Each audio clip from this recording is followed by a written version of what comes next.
So Gini Wijnaldum speaks up on why he left Liverpool Football Club. Jamie Carragher responds, Ole NEW DEAL signs a new deal. Jadon Sancho is the number 25. Harry Wilson has left Liverpool Football Club and Arsenal are getting active, baby. All this and more on today's Redman Roundup.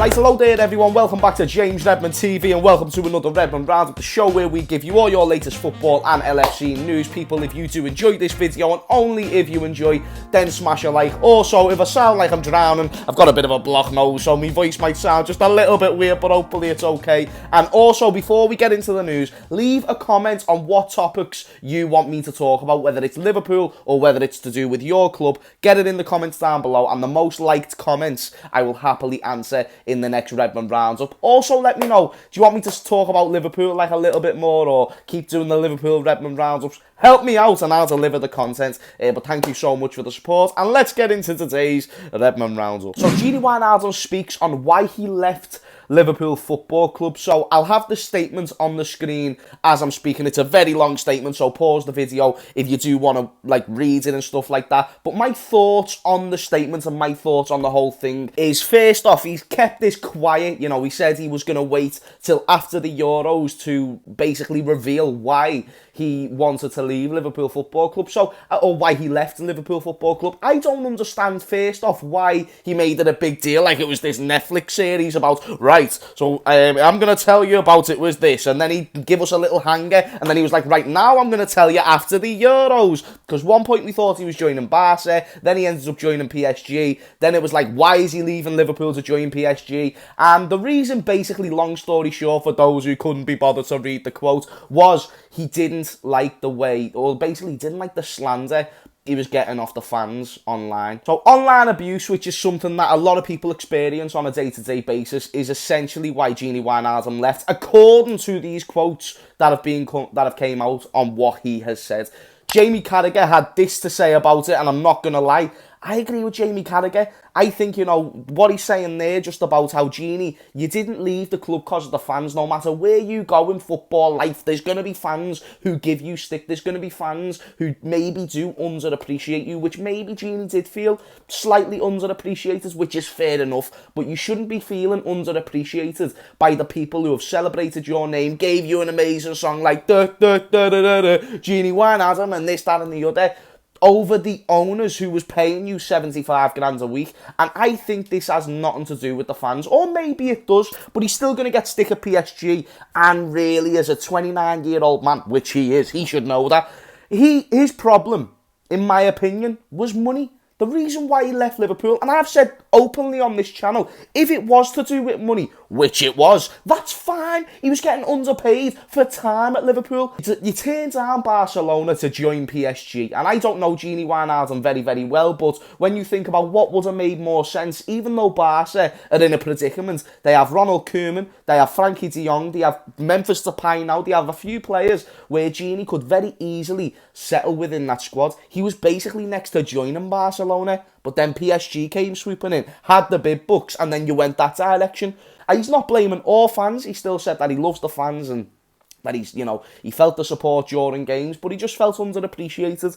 I just think there's more to the story. I still love Gini Wijnaldum. He's still a legend of my football club. But be honest, if you're going to try and make a big malarkey out of it. Anyway, Harry Wilson joins Fulham for £12 million. For me, this is very, very good business. And let me tell you why. Liverpool to buy big players, which I think we need to. I still think we need a left winger. I still think we need a midfielder. These type of positions are only going to be covered if we let go of the deadwood. Now we're doing that piece by piece. Marco Grujic is gone. Taiwo Yini, or whatever his face is gone. Harry Wilson is now also added to that list of players we needed to sell. And there would have been Liverpool fans, and there still is Liverpool fans, who wanted to keep Harry Wilson. Fair enough, but I'd say no, because he's 24, he's not really going to be breaking into the first team anytime soon. When he does, he'll be older. He hasn't really proven he's a top-level Premier League player, and that's what Liverpool needs. As a matter of fact, I would rather us sell Harry Wilson and go and buy a Jared Bowen, who's the same age, yes, more money, but the same age, and way more Premier League proven, and would also suit the style of play of Liverpool Football Club more. I think with players like Harvey Elliott in the squad, Jota in the squad, I don't see where Harry Wilson gets his game time. But he is a good player, and I do think he's going to do well for Fulham. And for him, I think it's a great move. This season, where he's proven before he's very good in the Championship, this is his chance to get his moment, to take a team up to the Premier League, something he couldn't do with Derby and something he couldn't do with Cardiff. For him and his personal career, I think it's a great choice. And for any Fulham fans who are watching this video, I think you've got yourself a hell of a player who's going to excite you throughout the course of next season. Ole Gunnar Solskjaer signs a 3-year deal, and Jadon Sancho is officially announced as the number 25. So we'll start off with Ole Gunnar Solskjaer. And what can I say? He does it again. 3 or 4 seasons, however long it's been, without winning a trophy. And he gets himself a nice little 3-year extension. Ole, I do not know how you do it, my friend, but fair play. And I'm not giving any slander. I know there's a lot of United fans who are Ole in, and that's fair enough because they like to do things like compare Ole's time at the club so far to Jurgen Klopp's time at Liverpool to his point. Very different circumstances, terrible comparisons, because when you look at Manchester United's team and starting 11 and just players and individuals, the likes of Paul Pogba, Bruno Fernandes, let's not even include Jadon Sancho, Greenwood, Marcus Rashford, these type of players, and you still got knocked out of the Champions League. Then went into the Europa League and lost the Europa League final against a team that you absolutely 100% should have beat. There's no doubt about it. Jurgen Klopp was getting into finals in his first season. Granted, he lost those finals, but he got over them hurdles as time went by. Then he went on to win the Champions League, and then he went on to win the Prem. United fans, and answer honestly in the comments down below and give me reasons. Don't just say yes. Give me logistical reasons. If you believe, and here's the question, do you think really United have a chance of a Premier League or a Champions League within the next season or 2 seasons? And be real with this manager. Ignore the set of players, because the set of players should be able to do it. Paul Pogba, Fernandes, Sancho, Greenwood, all these ballers. You've got ballers, I'll give you that. But the manager isn't quite there. Otherwise, you'd have a Europa League to your name right now. You'd have a League Cup here and there if he could win a game tactically. But the reason why he lost that Europa League final is because Unai Emery is a better manager than Ole Gunnar Solskjaer. You can't deny that. And that's not a bad thing. Unai Emery's a very good manager, but we're talking about Man United, supposedly they are one of the biggest clubs in the world and supposedly supposed to be one of the best. So having this type of recruitment doesn't make sense to me. Also, the timing is super questionable with the fact that Jadon Sancho has just been announced as an official player. The deal's basically been done for weeks, but like I said, the timing seems odd, and I think the board know what they're doing with the timing of this announcement. Anyway, Jadon Sancho getting the 25, I think that's also a bit of a madness. You think from a marketing point of view that United would maybe just make him the 7 and try and get a shirt sales that way. Instead, what I think they're going to do is have him for the 25 this season, sell Cavani, who's the current number 7, next season, and then move Jadon Sancho into that number 7 shirt. And then it kind of creates even better marketing, if you think about it, because all the fans who have bought a 25 Jadon Sancho shirt will now have to go out and buy a Jadon Sancho 7 shirt next season. So it's just, there's loads of different ways you can think about it, but I am surprised. Let me know what you think in the comments down below. So Arsenal are active, and what I mean by Arsenal are active, they are linked with James Maddison, who of course has been sort of talking about maybe leaving the club. He hasn't made it a big deal, but there is rumours suggesting that Maddison does want to leave Leicester City. Leicester name their price. £35 million is what they are looking for selling, or if they was to sell Maddison, that's the money that they would want.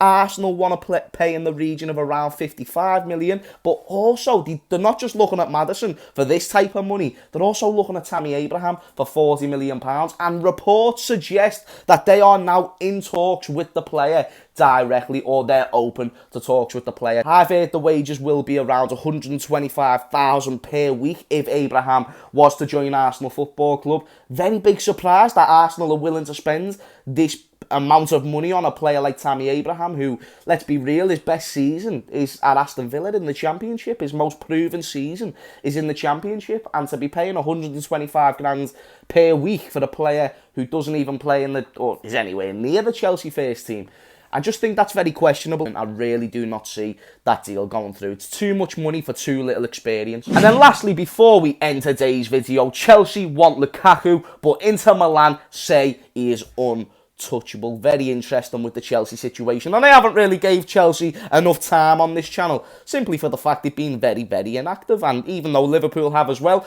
I support Liverpool, so I'm allowed to talk about the inactive news that continues throughout our summer. However, Chelsea needs a striker. That's the one thing we all know. I've saw names like Lewandowski be thrown about. Erling Haaland is the biggest link, but Lukaku has also had his fair shares of throw-ins into the hat of possibly returning to Chelsea Football Club. Would be a great player to add into the team, but I don't think it's the number one option Chelsea should necessarily look for. I think they should put all their eggs in the Erling Haaland basket. If you were to buy Romelu Lukaku, say if Inter was interested, you're still going to be paying 70, 80 million for a player who is much older than Erling Haaland. And in my opinion, I think Erling Haaland is better, if not will be better, in the upcoming seasons. That does not mean Lukaku is not one of the best strikers in the world. I just think Erling Haaland has more, and I think he'd suit that Chelsea team more with the fact they've got young players like Timo Werner, like Kai Havertz. They're really building something there, and I don't know if Lukaku, someone who's been there, he's done that, he's played at the highest level. Bear in mind, he's still doing well at Inter Milan. I don't know why he'd leave them to then go back to Chelsea, even though Chelsea won the Champions League. But Inter Milan are building something to where they could go ahead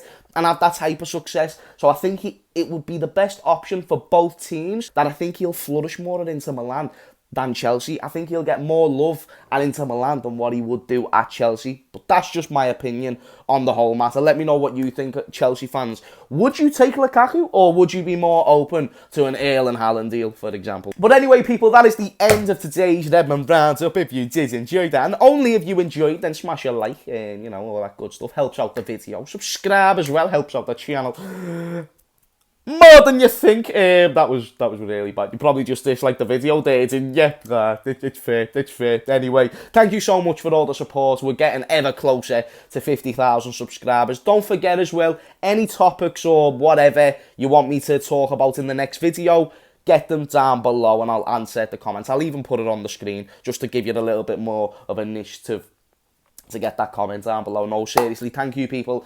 Hope you have a marvellous day, and I will see you all later. Peace out.